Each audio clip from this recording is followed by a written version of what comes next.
Okay, good afternoon, ladies and gentlemen. I think we'll get started. A belated Shana Tova to all of you.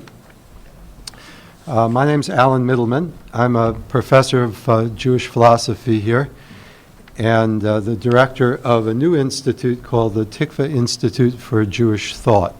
I'd like to tell you just a little bit about that before I introduce our guest, Professor Morgan. There's a wonderful new philanthropy called the Tikvah Fund. The Tikvah Fund is devoted to the study of Jewish thought and also to the stimulation of contemporary Jewish philosophy and theology. They have projects at Princeton University, at NYU, at Cardozo Law School, and now at JTS. I'll mention two of Tikvah's products. If you don't already subscribe to them, there's a wonderful website called Jewish Ideas Daily, jewishideasdaily.com. You can get a daily feed, very stimulating reading. And there's a quarterly publication called the Jewish Review of Books, which is a kind of large format newspaper-style thing like the New York Review of Books. I recommend it highly. The next issue, the third issue, is going to have a review of my recent book, I'm told. So maybe in a few weeks I won't recommend it so highly. We'll have to see. But for the time being, I think it's just a terrific publication. And I'm hoping it'll remain terrific. So the Tikvah Fund gave JTS a grant to do some work in Jewish thought here. And one of the things that we're doing is a course for rabbinical and graduate students, a select group of students, of reading first semester contemporary Jewish philosophy and the second semester contemporary Jewish theology. And we have a grant. The grant covers bringing 6 or 7 of the scholars and thinkers whose work we're reading to campus for the students to have interaction and seminar with them. And I also wanted it to have a public dimension to share some of this wealth with JTS and with the larger community. So that's why we're here today. So let me now go on to introduce our guest, Professor Michael Morgan, who is a very engaging lecturer and a real polymath. Professor Morgan is this semester at University of Toronto. Before that, he was at Yale University, and he gets to do those things because he is emeritus at the University of Indiana. He's the Chancellor's Professor Emeritus of Philosophy and Jewish Studies, Indiana University. I shouldn't have said University of Indiana. True. It's almost unforgivable, but I hope you forgive me. Absolutely. Okay. Professor Morgan received his BA from Syracuse University. He was ordained a rabbi at Hebrew Union College, and he earned his PhD in philosophy from the University of Toronto. He spent the majority of his career at Indiana University, prior to that briefly at Oxford. In his long career at Indiana, he's written and edited 15 books, published over 100 articles, and was awarded, I think, most of the prizes that university awards for scholarship and for teaching. Professor Morgan has an immense range. I knew him, and you probably know him, as someone who's written a lot on his late friend Emil Fackenheim and the large questions that Fackenheim's work raises. But I was also surprised one day when I was looking in the Cambridge Companion to Plato that he has an article on Plato, and that he's written a book on Plato, and that he's an expert on Platonic philosophy, as well as on modern and modernist German thought. And one year when I was looking for a good anthology of moral and political classics, I finally found the best one on the market, and lo and behold, it was edited by Professor Michael Morgan. So he really has this tremendous range, and unlike many people have a tremendous range, he also has tremendous depth. None of his treatment of these very different corpora of thought is shallow. So, with that semi-botched introduction, I do hope it conveys something of the... I have to say also that in addition to being a great scholar and a productive original thinker, he's a wonderful human being. Please. Well, that's the best of all, Alan, to have a friend say that you're a mensch, you're a good guy. I like to roam around, but because of the technology, they say that I'm supposed to be pretty stationary. So I'll try to be animated but stationary. The other thing that Alan said was, he said, it probably would be better if you spoke spoke without notes or something like that. And I made the mistake of actually preparing something. And if you've ever done this, you know that when you've written it down, you finally get it into a form that you like. And so to as it were, just talk through it is to lose all of the care, right, and the precision of what you've got to say. So I'm going to kind of say a few words, then read some, and probably I'll read more than I should. But let me tell you first of all what this paper is about, and so that you'll know up front. It's been some time since I've spent any time working on Emil's work, Emil Fackenheim's work. I knew him for a very long time, and I've edited things of his, and I did the editing on his final memoirs that were left unfinished when he passed away in 2003. And I've written a number of articles on him, but in some respects, I guess I thought that I knew all his work, and I had sort of passed through it. I was working on other things, and most recently, I'm involved with the French philosopher and Jewish thinker Emmanuel Levinas, and I've written one book on him, and just as a matter of fact, I'm just finishing another one that'll be out next year. And so I'm up at Toronto now as a visiting professor, and I did my graduate work there. And Audrey and I have lived in Toronto for 4 years, and we love the town, love the people. And I met the patron of the position that I'm holding, and sure enough, his mother knew Emil, and he had sat in on some lectures. And he said, "Wouldn't it be wonderful if you talked about Emil while you were here?" So I've been returning to his work again. And that's what I'd like to talk with you about today. I'd like to discuss something that he really doesn't take up very much in his thinking. In his early period, he was completely engaged with the topic of revelation and the role of revelation in Judaism, and the role of what in those days in the post-war period was called faith, faith and revelation. And it's a theme that he never leaves in the corpus of his work, particularly after he turns to the Holocaust with seriousness at the end of the 60s, and it becomes a kind of focal point of his thinking from the late 60s on until he passed away. So what I'd like to do in this talk is try to articulate for us what he thought revelation was all about, what the concept of revelation was in his early work, and then raise the question whether exposure to the Holocaust and to the death camps and the atrocities led him to modify the concept of his concept of revelation in any significant way. One of the dramatic features of his thinking is that nothing remains the same after exposure to these events. Which doesn't mean that we can't recover a good deal of the past, but we have to do it with a certain sensitivity and a certain sensibility.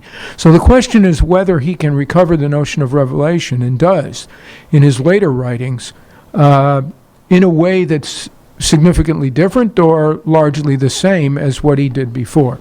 So that's what the paper is about.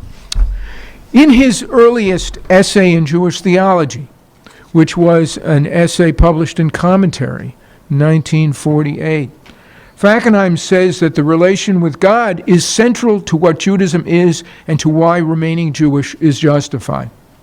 The essay, a reaction to a liberal reading of the Akedah, appeared in Commentary in 1948 and was the first in a continuing series of efforts on his part to argue that Judaism required a commitment to the actuality of divine revelation in history and to the possibility of revelation in the present.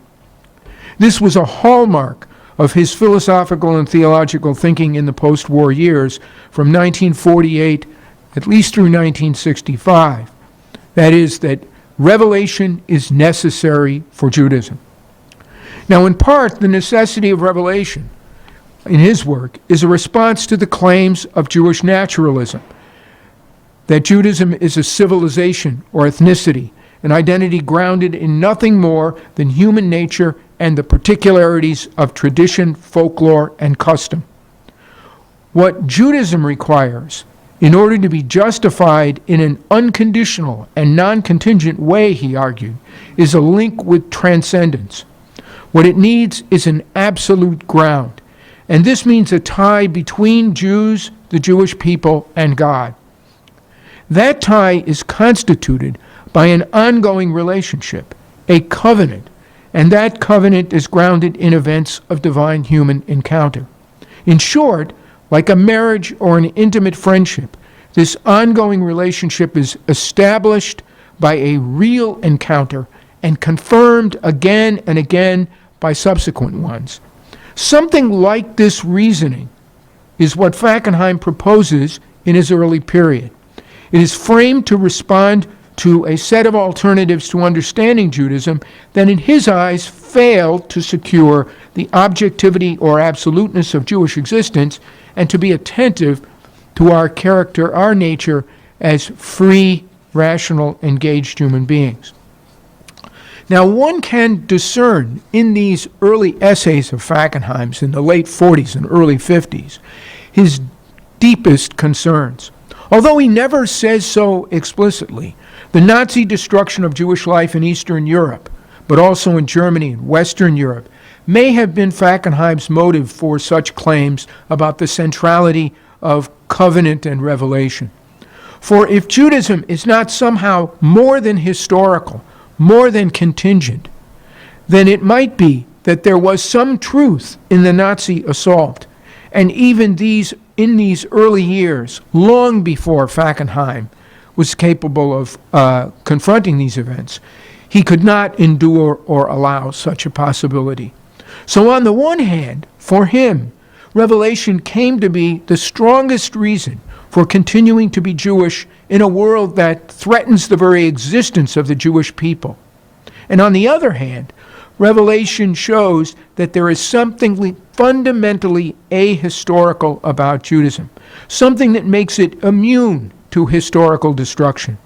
Even though Jewish existence is certainly a way of life and certainly involves deep commitments and serious responsibilities that are worldly and social, still its ground, its link to the absolute, is what gives it its security. So Fackenheim argued, at any rate, in the 1950s and 1960s. His concept of revelation, furthermore, has the advantage that it faces and deals with what he calls the tragic element in the human situation.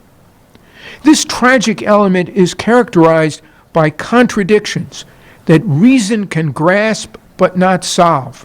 For example, the fact that there is a difference in kind between what the human condition is and what it ought to be, and the tension between human beings as natural beings whose every action can be understood and explained scientifically, and human beings as agents, some of whose choices are spontaneous and free.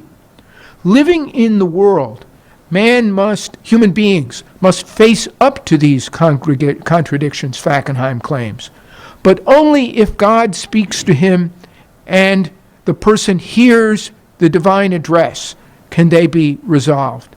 Hence, Fackenheim poses the choice confronting the modern Jew: to accept a tragic existence or to live a life with God, to be satisfied with what Rosenzweig called paganism, or to receive God's love and become whole. This is, one might argue, precisely the challenge that Rosenzweig poses, of staying with the old thinking, or moving on to the new, or of remaining within the confines of part one of the Star of Redemption, or of pushing on to part two. In a sense, it is the difference between clinging to Heidegger or becoming associated with Rosenzweig, Buber, and those like them. Here we have then an account of the role of revelation in Judaism and a role for it in human existence. On the one hand, revelation provides an answer to the threat of meaninglessness and nihilism, what he called the tragic element in human existence. On the other hand, revelation is essential to a Judaism that takes on a particular conception of its task, and the task of opposing nihilism and to live meaningfully, and Judaism does so inescapably. Now, there's much more that we could say about all of this, but let me push on to the essential point, which is, how should we understand what revelation is? How should we understand the divine-human relation? Fackenheim's understanding of the tragic contradictory character of human existence in this early period of the post-war years was indebted to Kierkegaard, Tillich, and others in the existential tradition. The same goes for his concept of revelation. It too is indebted to Kierkegaard, but also and most importantly to the two monuments of German Jewish reflection on the divine human encounter, Martin Buber and Franz Rosenzweig. In the post-war period in America, for those Jewish intellectuals struggling to articulate what faith and religious life might mean in a secular world, Buber and Rosenzweig, frequently treated as a kind of hyphenated entity, offered the most compelling model and the most salient vocabulary. No one better than Fackenheim represents these developments, certainly in their philosophically sophisticated and articulate form. The only way to encounter God is within revelation. And the human standpoint in revelation, he argued, is the standpoint of the engaged participant, the situated agent. To begin then, human existence is situated in the world together with other persons, and the self is not detached and isolated, but also engaged and embedded. As Buber put it, there is no isolated I or self. Rather, the self is what it is only as it is related to objects and persons in context of use and experience, and also, especially, in those determinative moments of direct immediacy when an I and an thou engage with one another. In all of these relationships, direct and indirect, immediate and mediated, the self is an engaged agent and not a detached observer or spectator. Even when we seek to rise to a detached point of view, when we engage in science or philosophy, we cannot wholly leave behind our embedded perspective. Such detachment and the impersonal standpoint, that is, of science and philosophy, to the degree that we can attain them, may be necessary, but in religious life, they are impossible. For as Fackenheim argues, God can only be encountered in this engaged way. In relation to God, he says, objective detachment is impossible. God cannot be an object. This is Fackenheim's version of Buber's famous claim that God is the only thou that can never become an it, or Buber's claim that God can only be addressed and never expressed. God is the only being with whom we are related that can only be encountered in an I-thou relation and never in an I-it nexus. And hence God's existence cannot be subject to doubt or skepticism, even if his presence can elicit rebellion or rejection or offense. What, however, occurs in this divine-human encounter that always involves a divine address to a human agent and a human response to a divine presence?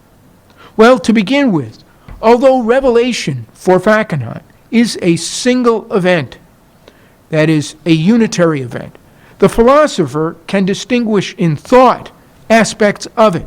The philosopher can distinguish, for example, the divine presence, the divine element, and separate it off in thought from the human response. Furthermore, as Fackenheim clarifies in a wonderful paper, The Revealed Morality of Judaism and Modern Thought, we can distinguish in thought between the pristine moment of revelation and the commandment that follows from it.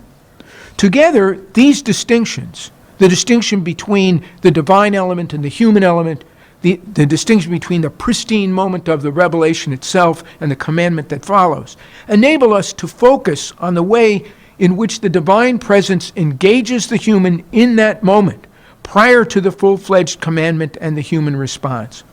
In so doing, we turn first to the divine contribution to the pristine moment.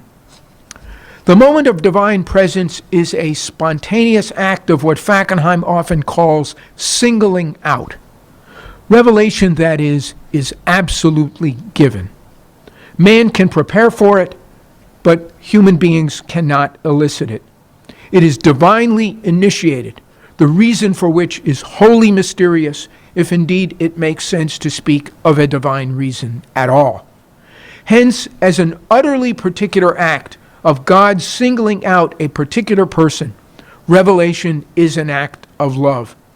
Fackenheim shows that he is indebted to the account that Rosenzweig, in the section on Revelation in Part 2 of the Star of Redemption, gives of revelation as an act of love. Love as a subtle dialectic of quest and bestowal, of affirmation and acceptance, of acknowledgement and self-understanding. I wish that I could take the time here to show how the details of Fackenheim's account of Revelation in several papers are appropriated precisely from Rosenzweig. But let me just allow one example to suffice. Fackenheim says that in the moment of revelation, God commands human beings to love him in return, and this means to choose to submit to him.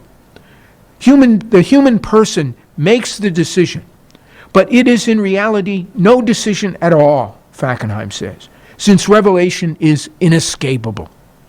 If revelation requires decision and yet is absolutely given, how is this possible? Only if, Fackenheim says, the freedom to choose is given in the love itself, and only if that decision is made with supreme humility. It is an act of submission and yet an act of self-affirmation. But this is precisely what Rosenzweig tells us is characteristic of the self who is loved by God and who receives that love and becomes aware of himself as a beloved. This person's sense of him or herself, which had once been, as Rosenzweig says, pride and characteristic of the tragic hero of antiquity, now at the moment of revelation becomes humility, characteristic of the recipient of divine love and command. And then, in this way, Fackenheim, using this very same language of humility, describes revelation as both command and love. It acknowledges in the person both that person's capacity for transcendence and yet the person's utter dependence. In the moment of revelation, God's love for the particular human being is manifest in the gift of freedom and in the commandment to love and obey him. As Rosenzweig said, this one commandment is in fact the totality of all the subsequent ones. Or as Fackenheim puts it, this is the meaning of the commandment to accept the yoke of the kingdom of heaven, the burden of all the commandments prior to their being articulated. In his words, the love of God is the life of all the commandments. It is the person's loving acceptance of God in return for God's loving acceptance of the human. What does revelation, conceived in this way, what role does it play in human existence? Well, as I already pointed out, for Fackenheim, revelation solves the problems posed by human existence, the problems that frame the alternative of living tragically. But Fackenheim doesn't leave it at that.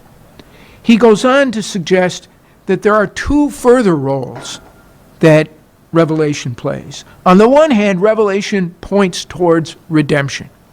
There's something like this in Buber and most clearly in Rosenzweig. But on the other hand, revelation and the orientation towards redemption are necessary both to make sense of the individual person's existence and to make sense of history. I think I'm going to pass over this section.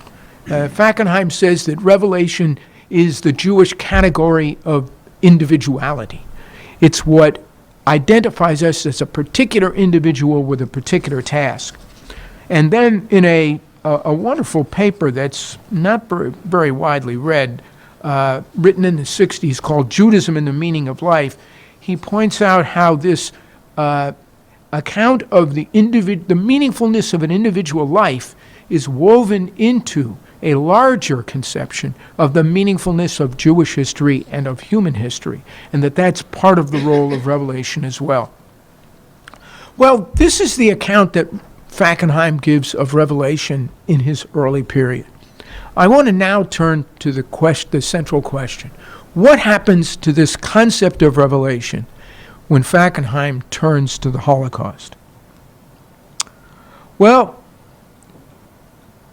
this early view of revelation drew for much of its detail from the thought of Buber and Rosenzweig, as I mentioned, and in particular from Buber's book I and Thou and Rosenzweig's Star of Redemption.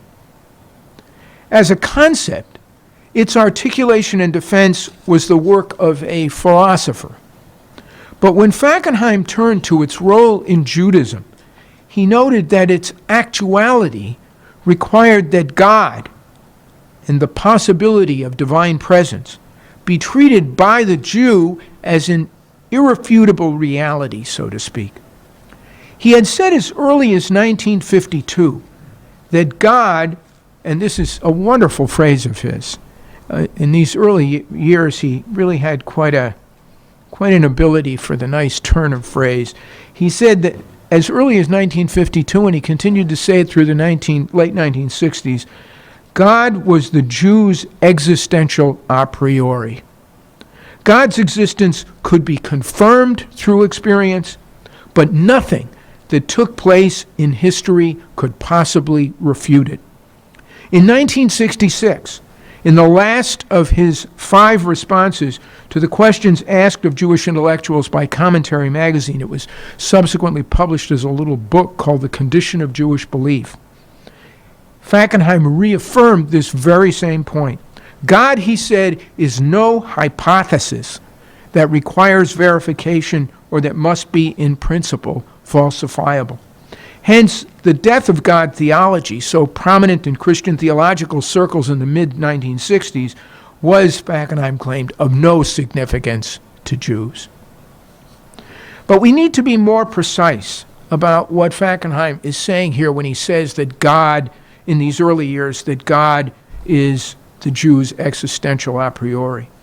In an essay of 1964 that actually is an early version of what came to be Chapter 2 of God's Presence in History, The title of the essay is on the eclipse of God. He gets the title from Martin Buber. Fackenheim does not refer to the irrefutability of God's existence, but rather to the irrefutability of religious faith. It is such faith, he says, that is empirically verifiable and yet not falsifiable by anything that happens in the world and history. Faith refers to the continuing relationship between the human and the divine, specifically to the human attitudes, expectations, and concerns, which are constituted in an original moment of revelation and then undergo confirmation as part of a covenantal existence. What Fackenheim seems to be saying here is that nothing that happens to the believer or to others can destroy the ongoing relationship of lover and beloved, commander and obedient respondent that is the primary matrix for the believer's life and existence. The way the believer lives in that relationship may change, but the relationship itself is inescapable. In the terms that Fackenheim had used earlier, this is the covenant. Since the covenant is grounded in revelation, moreover, and can always be confirmed by subsequent moments of revelation, if it is inescapable, it is inescapable because new revelations are always possible. No matter what happens, the relationship can be reconfirmed or redirected. In these terms, in that early essay, this essay of 1966 on the eclipse of God, Fackenheim describes the current crisis of religious faith as a situation in which faith is misunderstood. It is taken by many to be a feeling or attitude that can be falsified or shown to be misguided or mistaken.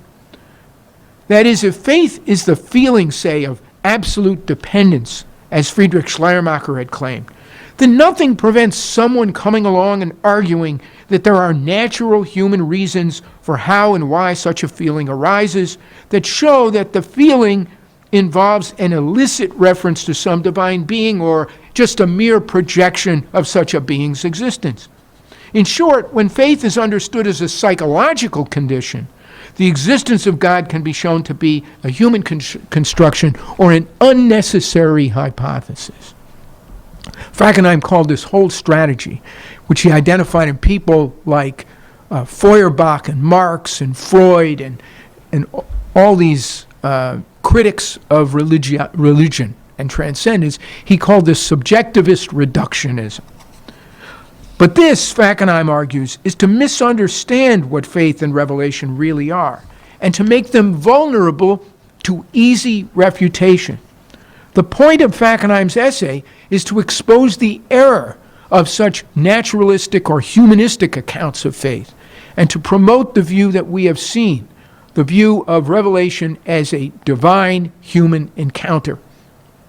Moreover, it is faith and revelation, viewed in these terms, that he takes to be inescapable from within the standpoint of what he calls believing openness.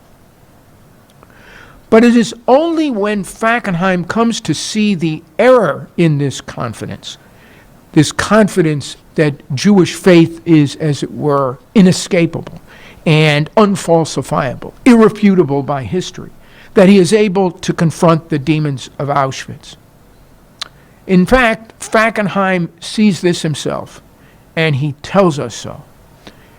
He says in a later writing that he had been glib and uncritical in these early years about the supreme confidence that he had, not only about faith, but also about philosophical and scientific thought.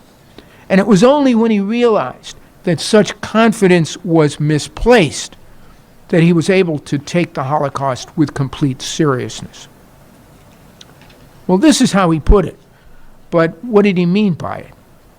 Well, in the first chapter of Quest for Past and Future, which is his wonderful collection of these essays from the 50s and 60s, published in 1968 or so, the first chapter is a kind of retrospective of his work during the past decades. He refers to Midrashic literature and the literature of the rabbis as Judaism's greatest theology. It is, he says, a corpus of stories, parables, and metaphors that portray as a whole the contradictory impulses of Jewish life. Yet since it is a whole, although not a system, it does have a logic of its own. And he calls this logic the Midrashic framework. Moreover, in 1967, at the point that he was writing this introduction, he notes that the Midrashic framework is open. That's the word that he uses. To quote him, the Torah was given at Sinai, yet is given whenever a person receives it, and a person must often hear the old commandments in new ways. The recovery of the articulated responses, that is, to old revelations in the present, is always subject to reinterpretation, sometimes radical reinterpretation. Indeed, such openness, he says, is necessary if history is to be serious. Furthermore, Fackenheim claims, until now, that is until 1967, the old framework has been revised but has remained internally intact, unbroken. But it is not invulnerable, he says. And today, after Auschwitz, vulnerability is no mere theoretical possibility. It is the realization that philosophy should remain open to history and must, if it is to be genuinely historical, and also the realization that Judaism and Revelation are vulnerable when confronted with the dark history of Auschwitz. It is these two insights that lead Fackenheim to conclude that the Midrashic framework is an open framework, always vulnerable to what he calls radical surprise. That is, to be stunned by what it sees into recoil and into a radically new form of Judaism. This claim, moreover, constitutes a direct reversal of his earlier one, that religious faith could be verified historically but could never be falsified by it.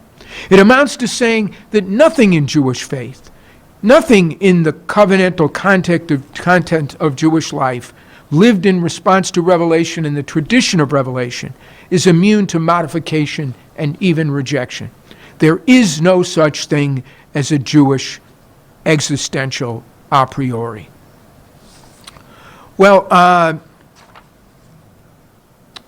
he actually tells us this. This is not simply my articulation of what is a momentous shift in his life, in his thought, but in To Mend the World, his magnum opus of 1982, he says precisely this. But all of this leads to the question, the primary question that he raises in To Mend the World, which we might formulate this way. After Auschwitz, for Fackenheim, must Jewish faith face commandments? And if so, what are they? Well, for now, I want to ask a slightly different question. That's the primary question, I think, of To Mend the World. For now, I want to ask a slightly different question. Whether this change in Fackenheim's thinking, which he acknowledges, a change about what he called the a priori status of Jewish life, about the status of Jewish theological self-understanding, also leads him to change his concept of revelation. Recall that for the early Fackenheim, revelation was understood in Buber Rosenzweig terms as one possible mode of human existence within the possibilities articulated by a kind of dialogical anthropology, an account of human existence as engaged and embedded. Within this framework, revelation is a direct divine human encounter, constituted by a dialectic of love and response, commandment and self-understanding. Well, the question is, does the Holocaust threaten this conception of revelation? Well, to move to the outcome quickly, the answer is Fackenheim does not think so. In the introduction to Mend the World, he says, by Jewish faith, I understand now, as I did then, a commitment to revelation. And by revelation, I understand now, as I did then, not propositions or laws backed by divine sanction, but rather, at least primordially, the event of divine presence. Fackenheim then goes on to explain how the movement to a return to revelation, which he associated with the German Jewish thought of Buber and Rosenzweig, a movement that was brought to Fackenheim's attention by reading Leo Strauss as it happened, had gripped him when he was young and continued to grip him in his early theological writings. It led him to seek to understand how the incursion of the divine into the world could be understood. Once he had turned his attention to the Holocaust, however, while his agenda had changed, he had no second thoughts about revelation. Indeed, the early view, he says, in 1981, when he wrote the introduction to Mend the World, is one to which he remained committed. But before we move too quickly to the way Fackenheim does take Jewish faith to expose itself to the horrors of Nazism, one needs to see if what we have said here is satisfactory. Is it enough to say that the Holocaust, as an epoch-making event that exposes all thought and all life to radical revision, has no effect on Fackenheim's own concept of revelation? Now, in order to deal with this question, I would like to look briefly at 3 writings from his post-67 period. First, there is one place where he takes on an even later look at his early views about revelation and what that notion came to mean to him in his later work.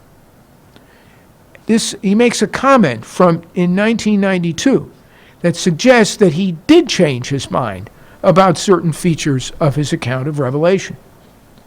Secondly, we should look, if only briefly, at God's presence in history, his most widely read and perhaps most influential work, as most representative of how revelation occurs in his writings at the turning point in the late 60s and early 70s. Finally, we should at least say a word about the role of revelation in chapter 3 of To Mend the World, where he focuses on revelation after Spinoza and Rosenzweig, in a chapter that's called The Shibboleth of Revelation. It refers to revelation in its title. Now, I'm going to try to take these 3 steps very quickly. You've been very patient. And I suppose I could leave them out and say, well, we've done plenty, but we haven't. Not quite yet. So I'd like to first of all refer to this comment that he makes later in 1992, where he suggests that there is a change in his thinking, then say a word or two about God's presence in history, and then finally what Fackenheim means by revelation in To Mend the World. In a collection of a volume of essays that was a kind of Festschrift for Emil that was edited by 2 of his old friends and students, Louis Greenspan and Graham Nicholson, published in Toronto in 1992. Fackenheim replies to his critics. One of the essays was written by Rainier Munk, a Jewish philosopher, a continental Jewish philosopher, who had written about Fackenheim's concept of revelation, which Munk calls Fackenheim's highest commitment. Well, I'm not concerned here with Munk's criticism and Fackenheim's specific replies to it. What I am interested in is what Fackenheim says about his own views about revelation. And this is what he says. Munk attributes to me views about revelation that I have long abandoned. Well, that's pretty surprising, because earlier we had heard him say in 1981 in the introduction to Mend the World that he still held to the very same concept of revelation. So the question must be asked, well, when he said that Munk referred to his views about revelation, about views about his revelation that I've long abandoned, what does he think he has abandoned? First, the claim that revelation solves problems in the human condition that can otherwise not be solved, that claim, he says, requires modification. Remember, he had earlier claimed that Revelation solved the problems of the contradictions in human existence that account for its tragic nature. The very notion, he says, in 1992, of the human condition is suspect. It is a relic of the 19th and early 20th century past. Human existence is embedded and hence always historical and always pluralistic. There is no one condition that needs to be confronted, no one set of problems that requires solution, and no reason to think that human problems, given their variety and type, all require religious solutions. Whatever can be said in behalf of a continued belief in revelation and the necessity for it, one can no longer simply return to these old arguments for its purpose. Secondly, Fackenheim points out that in God's presence in history, he had replaced the concept of revelation with the notion of a root experience in Judaism. The significance of this change is multifaceted. To begin, the focus of the expression, the root experience in Judaism, is on the human experience that is foundational, and not the fact that it involves a divine presence. Judaism is certainly a way of life, but it may or may not understand itself to be established on the basis of divine human encounters.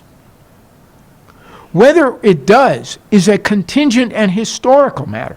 In God's presence in history, if we can put it this way, the emphasis has shifted in Fackenheim's thinking from the divine aspect of revelation to its human appropriation and response. This is not to say that Fackenheim does not call attention to the divine presence in these lectures, but he does so only to focus his attention on the Jewish response to it. Furthermore, and Fackenheim makes note of this, the notion of root experience in Judaism is specific and not general. What has replaced the concept of revelation in general is the notion of a foundational experience for Judaism and Jewish experience, Jewish existence. For this reason, the fact that such root experiences in Judaism were moments of revelation is a function of the notion's historical specificity. Moreover, since such events are the event of the Red Sea and the revelation at Sinai, the divine presence is a saving presence in the one case and a commanding presence in the other. The human responses to these moments of encounter with God, the song at the sea with a sense of jubilation and gratitude, and the articulation of the commandments and the law, these become standards for later reenactments of these events in the course of Jewish life and the conduct of Jewish life as part of a commitment to them. Thirdly, the notion of a root experience in Judaism does not stand alone, as it were, since it points to history, to the past, to the present, and to the future. This notion requires another new concept, which introduces the possibility that later events could influence or alter the reappropriation of the root experiences. This further notion is the notion of an epoch-making event. Here, Fackenheim points out he breaks decisively with Rosenzweig, and especially with Rosenzweig's conception of Judaism. For Judaism, as Rosenzweig sees it, is charged with praying for and anticipating eternity, the ultimate redemption. It is not responsible for working to bring that redemption by changing the social and political life of others in the world. As Fackenheim puts it, for Rosenzweig's Judaism, nothing of significance happens in history between creation and redemption. After Auschwitz, however, Fackenheim understands Judaism as wholly immersed in history, and therefore the lessons of the root experiences of Judaism must be recoverable at any time, but only in terms of the historical character of the moment. Hence, that recovery is always subject to the impact of epoch-making events that could lead to a radical revision of those earlier lessons. In Fackenheim's own words, Within Judaism, an event is epoch-making only if it threatens the root experiences, and the threat is removed only if a response is found. As for God's presence in history, the Holocaust is perceived in it as a threat without precedent, moral unless and until a truly adequate response is found. In the weeks leading up to and including the Six-Day War, the threat was so great that Fackenheim admits, having lived all those years with revelation, he no longer could, and these are his words, whatever the theological cost, shut his ears to the desperate words of the poet Jacob Gladstein, who said, on Sinai we received the Torah, and in Lublin we gave it back. This, at least, is the risk that comes with taking Auschwitz seriously. Such is the impact of this epoch-making event to the recovery of the Sinaitic root experience ever after. Here then we come face to face with the fact of the openness of the Midrashic framework in all its specificity and reality.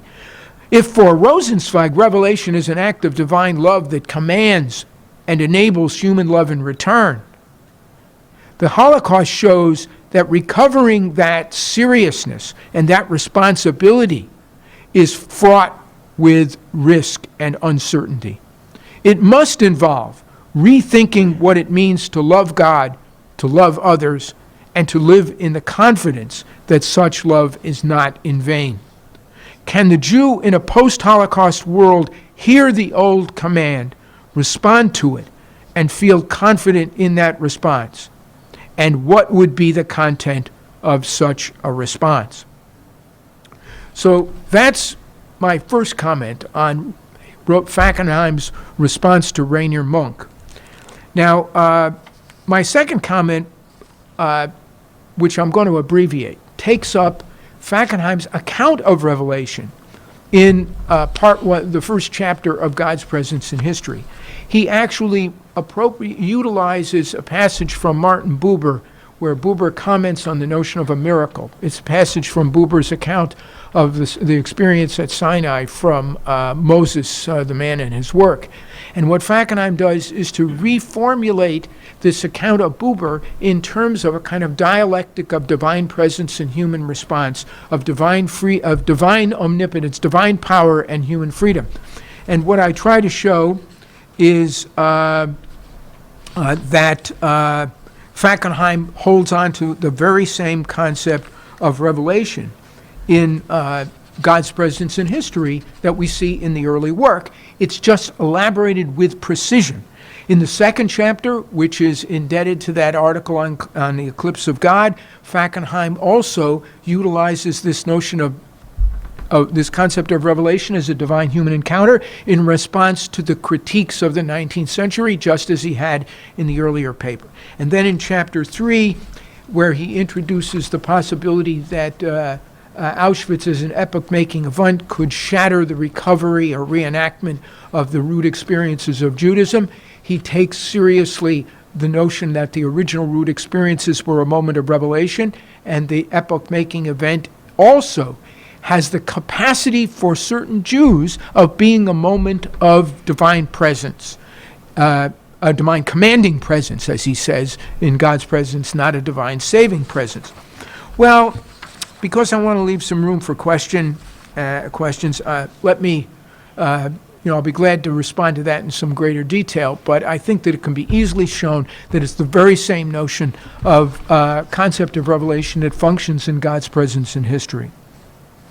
Well, we have one more step to take. It will not take that long. To turn to the role of revelation and to mend the world. If God's presence in history is about the necessity of Jewish life as a recovery of the Jewish past, that is the book God's Presence in History, through the dark prism of Auschwitz, then to mend the world is about how this obligation can be met. That is, it is about the human capacity to repair, if only in a fragmentary way, the shattered world.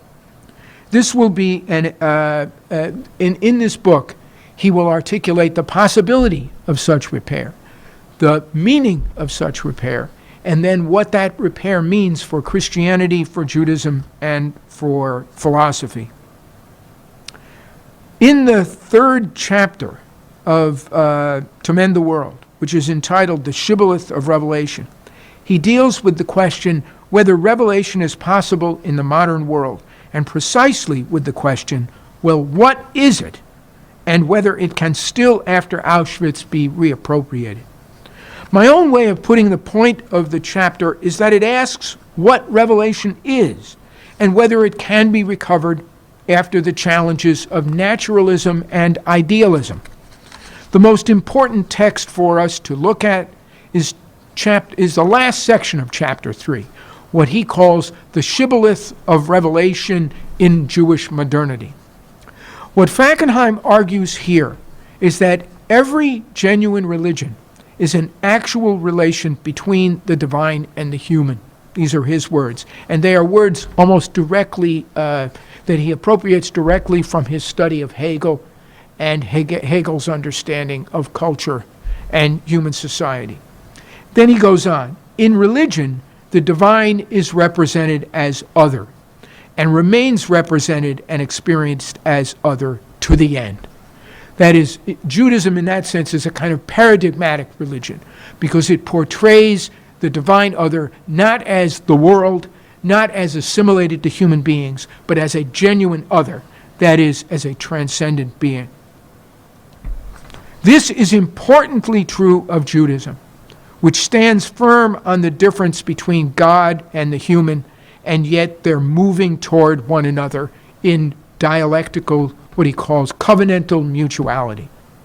Fackenheim portrays the firmness of this commitment by showing how Rosenzweig affirms Judaism in the face of an Hegelian challenge that sees it as superseded or overcome.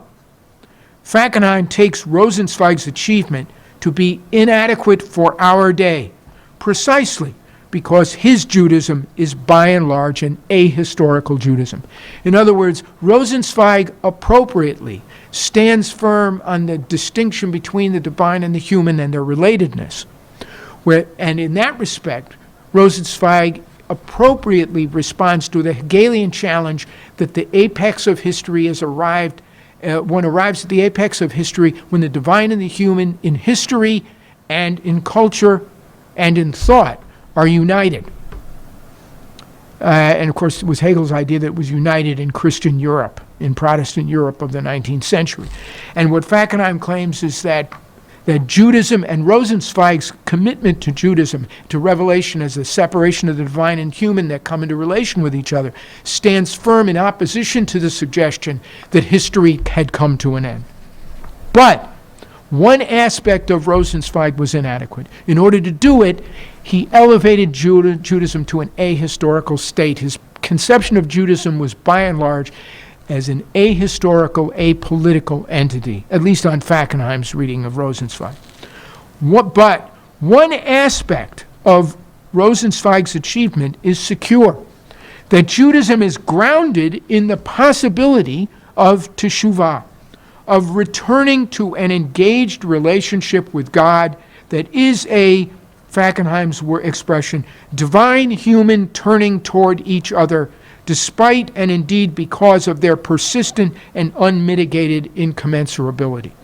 That is, whatever else might be true and necessary for a post-Holocaust Judaism, it still adheres to a commitment to the possibility of revelation and to the possibility of continued covenantal existence. It may be that an otherworldly fideism like Rosenzweig's is no longer authentic.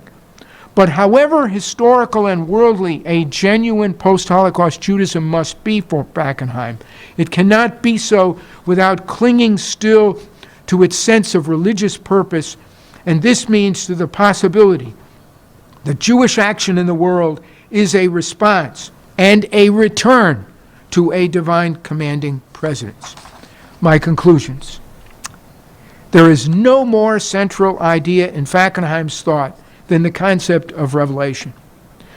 I think we've seen that in his early writings, he defends the integrity of covenant faith and revelation by arguing for the particular role of revelation and by defending it against critics and skeptics. In so doing, he articulates a concept of revelation based on the thinking of Buber and Rosenzweig, and there is good reason to believe that he held to that concept throughout his career. At the same time that he indicated his allegiance to it, however, Fackenheim himself recognized that with his engagement with the Holocaust, the concept underwent modification. At least his attention to it came to be focused on its historical specificity, on the very particular reality of revelation as it occurs within Judaism, and also on the human response to revelation. In short, as he put it, the agenda for contemporary philosophy and contemporary Jewish thought had changed. It had become deeply historical and worldly. But taking that historical dimension seriously required that Fackenheim admit that revelation, faith, covenant, and the midrashic framework, the logic of the textual articulation of the meaning grounded in revelation, all of these are open to historical modification and even refutation. In principle, this openness exposed the possibility that the very concept of revelation and the way God's presence is implicated in it could be rejected. But in fact, however, he saw no reason to do so.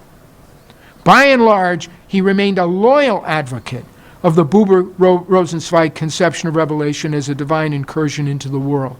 Once that conception, when realized in the actuality of the Exodus and Sinai, had provided Jews with confidence and direction for their lives, hope.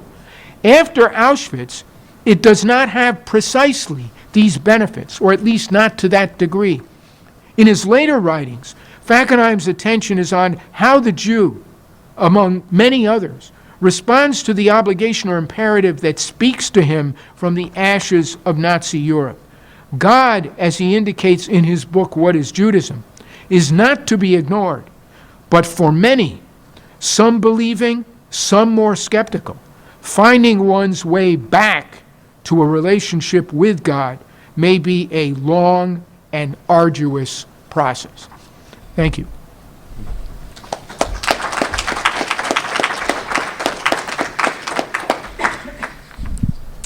Well, thank you, Professor Morgan, for a very rich scholarly treatment of this literature, very precise and nuanced, also clear and accessible. We have some time for questions, and I wonder if we can try to tease out the larger theological issues from the specificity of the Fackenheim corpus. Zach. Thank you very much for the presentation. You mentioned at the beginning that Fackenheim's early essay was a critique of a liberal religion's reading of the Akedah. You mentioned the critique of Schleiermacher and the challenges of naturalism and idealism. It seems that there more existential approaches and liberal religion are presented as a chasm, whereas it seems that there's a lot more continuity between the two than people want to speak about, insofar as liberal religion is built around religious experience, oftentimes, and is often influenced by post-Kantian idealism or metaphysical intuitionism, in experience of the being on Ziv, etc. It seems like there's a linchpin there, where there's a lot of continuity between that and divine encounter, and the challenge and response. So, there seems that the labels of liberal religion and existentialism are maybe overwrought. And I wonder if you could respond to that. Yeah, that's a great question. Gee, I can get closer to the mic and it's even louder. Did you all hear what? Okay, good. It's a great question. I was using his vocabulary, okay? We wouldn't use his vocabulary anymore, by and large. That is, in the post-war period, Fackenheim was a transplanted German Jew. He left Germany in 1939. He was in rabbinic school at the time, the Hochschule. His studies there and in philosophy at Hollow were cut short. So he comes to the United States in the post-war period and to Canada, really, comes to, America with the kind of vocabulary that he's used to using with regard to religious options and such. If we look back on the period in terms of their own categories, in the post-war period, there were certainly Orthodox and kind of Orthodox Jewish options in thought. He tends to call those traditionalist. And on the issue of revelation, he always associates them with the literal revelation, the acceptance of a literal revelation. That is, that the revelation was a revelation of Torah, of the document, of language. And he rejects that as incompatible with modern conceptions of how we need to understand the divine-human relationship. We can't understand God as one who speaks because it's incoherent to us, okay? And he has arguments for that in all kinds of places. Another option that he treats is the liberal option. By the liberal option, he means ethical monotheism. That is, he means the Hermann Cohen's legacy in liberal Judaism, the primacy of the ethical, treating God as a kind of an indeterminate ground source of morality, a rejection of much of Jewish practice and the kind of non-ethical, aspect of Jewish practice and such. And that's what he found in that article. It was an article by a man named Gumbiner, and he had criticized Abraham for not being moral enough in the Al-Qaeda. And Fackenheim was very keen on the role that Abraham played in Kierkegaard's reading in Fear and Trembling, and so he was kind of committed to this kind of existential reading. Another option that was only an option for a certain cluster of thinkers, and some of them were Orthodox, some were conservative. They were men like Seymour Siegel from here, and others. Others were more liberal and whatever. These were people who had appropriated the existential framework, so to speak. Okay. Now, what they meant by existentialism, however, is really kind of unclear and vague. Okay. Although it had it was strongly concerned with the importance of direct relationship, of the concrete, the particularity, the role of the individual in their experience as an experiencing being, and also the role of human choice, but always limited for them. Unlike someone like Sartre, whatever, where it's limited only by conditions, right, by circumstances. For them, it's limited primarily by the relationship with God that places a real constraint on their freedom. So that's why all this talk about the dialectic between the divine and the human. The other option that's, to him, the most important one is the secular option. That is abandonment or naturalizing Judaism. That is, there's a secular option within Judaism.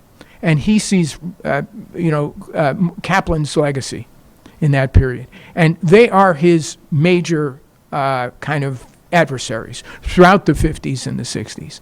And then, of course, there's outside of religion altogether. That is what he calls in another essay, the empiricists.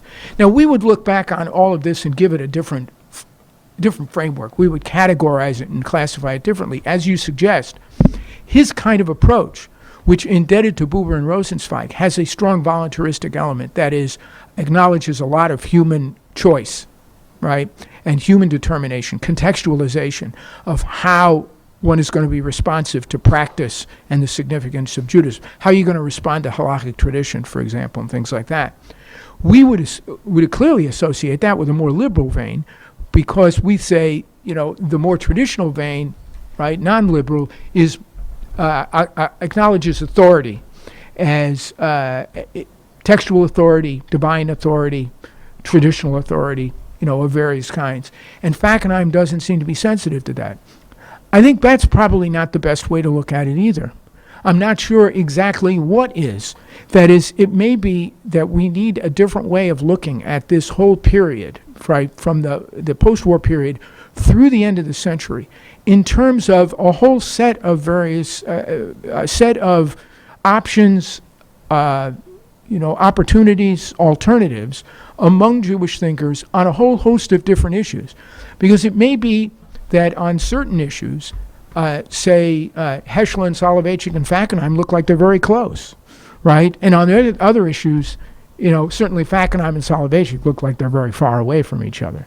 And so I think that we're yet to really look back on this period the way that, in the best possible way. In this talk, I used his terminology, right? Because I wasn't interested in that.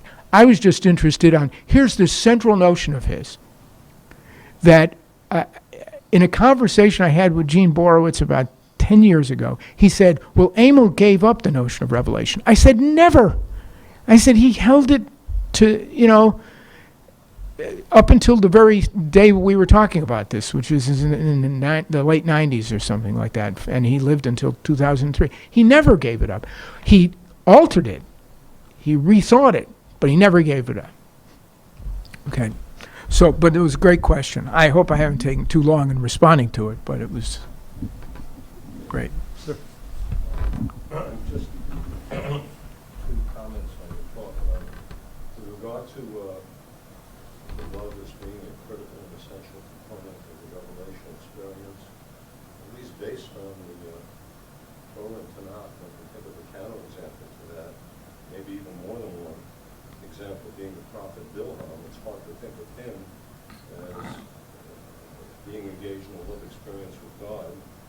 I think what makes that relevant is the fact, important, is that it raises the possibility of the revelation as outside the Jewish experience in the Jewish context, possibly in other religions. Another comment in regard to the Holocaust as being an almost unique experience, a unique Jewish experience.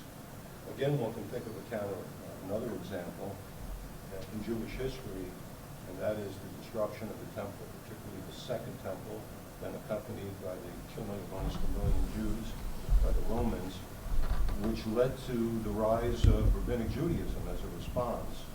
And I guess I'm a little surprised that there's no reference at all to that, considering its importance in Jewish history. Once again, very good questions. You're in a long tradition that is heard these questions for 40 years. Okay, so there, I hesitated to say that because everybody likes to think they're unique, but you're kind of confirmed by tradition, right? These questions invariably arise. First of all, this was a talk about Fackenheim and trying to understand something about Fackenheim. It wasn't a talk, and therefore, it wasn't an attempt to come to grips with larger questions like, is the Holocaust really an event that is epoch-making, as he suggests? Now, by the way, he thought, and wrote a great deal about this, that certainly the Second Temple was an epoch-making event in Judaism. No question about it. It came after the root experiences. The root experiences were the cluster of things that we associate with Exodus and Sinai, and momentous events that call into question the reenactment or recovery of the past for the present, he says, that's his terminology, right, are all epoch-making experiences. He did think that there was something very preeminent for us about the Holocaust. And so this whole issue of uniqueness, which I think is a real red herring, by the way, I think he deals with it in a lot of places, in a lot of ways, but that wasn't part of the, what I was interested in. But it's a very good question. Second thing, these guys, and Buber, Rosenzweig, and then Fackenheim in this tradition, and anyone else who's doing this sort of thing, trying to understand what revelation is, okay? They utilize the biblical text in a very interesting way. I mean, Rosenzweig said it best for this cluster of people anyway. That is, you have to understand that revelation is an event, and everything after revelation is human interpretation. So, and is therefore a response to it. So, Rosenzweig said, Vayered is, and he came down, that's revelation. Vayomer, that's already human interpretation. So, what Fackenheim would say is that yes, there are many biblical accounts of moments of revelation, but those accounts are not accounts of the moment of revelation. They are verbal expressions of one response to that revelation. Okay? And if they seem to purport to describe it, they shouldn't be read that way. They're not descriptive. Now, that's a big break with a lot of other people, right, for someone like Buber or Rosenzweig or Fackenheim. But what he means is that the entire Torah the text that we have, the entire biblical text, is a formative response. It establishes a tradition of response, but that tradition of response then goes on and on and on. The concept of revelation is a job for the philosopher. It's not a theological job. It's not a job for the believer.